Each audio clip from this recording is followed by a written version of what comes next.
শখের মানুষ যদি অন্য কাউকে নিয়ে চলে যায় এটা মেনে নেওয়া যায়, কিন্তু শখের পুরুষ যদি কাছে থেকে প্রচণ্ড পরিমাণে আঘাত করে, হৃদয়টাকে ভেঙে চূর্ণ বিচ্ছিন্ন করে ফেলে, এটা কিন্তু মেনে নেওয়া যায় না।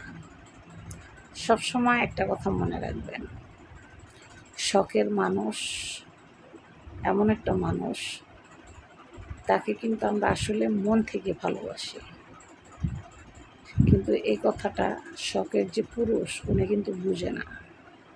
উনি যদি বুঝতো তাহলে উনি অবশ্যই আমাকে সম্মান করতো, রেসপেক্ট করতো।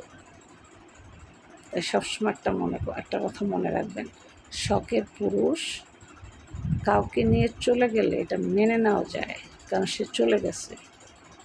আর কাছে থেকে সারা জীবন কষ্ট দিলে বা কষ্ট দেয়, এটা মেনে নেওয়া যায় না। এটাই বাস্তব।